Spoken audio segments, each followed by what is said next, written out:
Hi friends, welcome to Padmini's kitchen. మీరు మా ఛానల్ని ఫస్ట్ టైం చూస్తున్నట్టయితే ముందుగా సబ్స్క్రైబ్ చేసుకోండి. మన ఛానల్లో ఈరోజు రెసిపీ గోంగూర పచ్చి రొయ్యలు. ఈ రెసిపీకి ఆంధ్ర అండ్ తెలంగాణలో మంచి ఫ్యాన్ బేసే ఉంటుంది. ఈ రొయ్యల కర్రీ పర్ఫెక్ట్గా ఏ నీచు స్మెల్ లేకుండా చక్కగా రావాలి అంటే దీన్ని వాష్ చేయడంలోనే ఉంటుంది. ఇక్కడ నేను 1 kg రొయ్యలు తీసుకున్నాను. ఫస్ట్ టైం నార్మల్ వాటర్తో వాష్ చేసేసాను.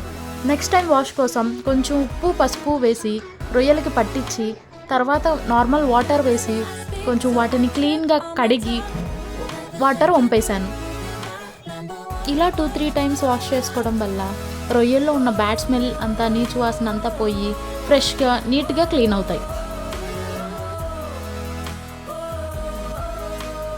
ఇప్పుడు మ్యారినేషన్ కోసం 1 స్పూన్ ఉప్పు, కొంచెం పసుపు, 2 టేబుల్ స్పూన్ల కారం, 1 స్పూన్ అల్లం వెల్లుల్లి పేస్ట్ వేసి ఈ మిశ్రమాన్ని అంతా రొయ్యలకు బాగా పట్టించాలి.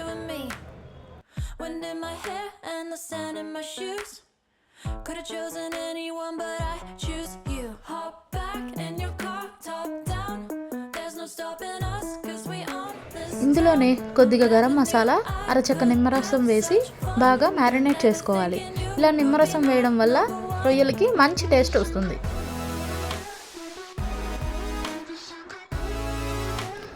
మ్యారినేట్ చేసిన రొయ్యల్లోకి 1/4 కిలో వరకు ఉల్లిపాయలను కట్ చేసుకొని మిక్సీలో వేసి పేస్ట్ చేసుకొని ఆ పేస్ట్ని ఈ మ్యారినేట్ చేసిన రొయ్యల్లోకి పట్టిద్దాం.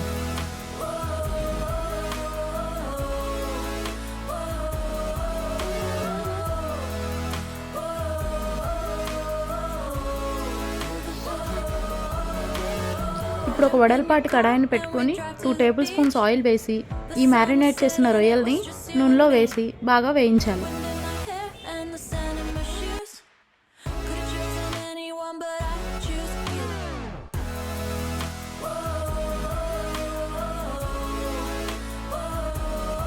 ఇప్పుడు ఒకసారి బాగా కలుపుకొని మూత పెట్టి మగ్గనిద్దాం.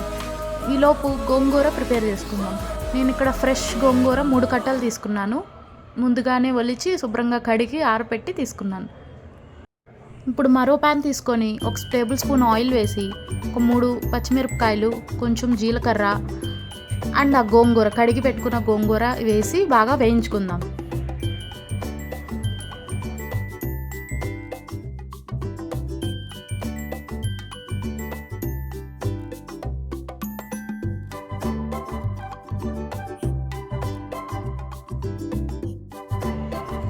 ఇలా మూత పెట్టి మగ్గించుకుంటే తొందరగా మగ్గుతుంది.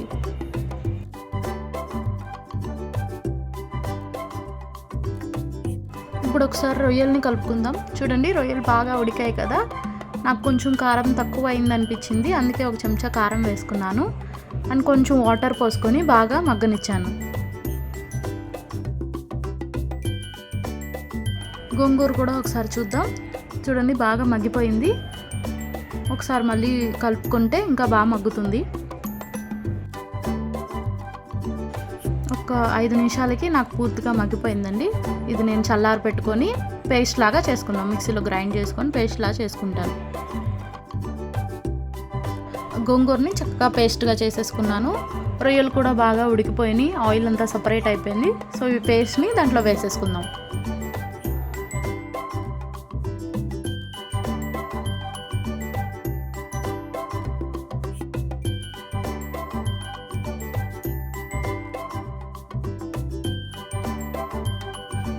చివరిగా కొంచెం ధనియాల పొడి, కొత్తిమీర జల్లుకొని ఈ గోంగూర అంతా కూరకు బాగా పట్టేదాకా ఎగరనిస్తే కర్రీ రెడీ.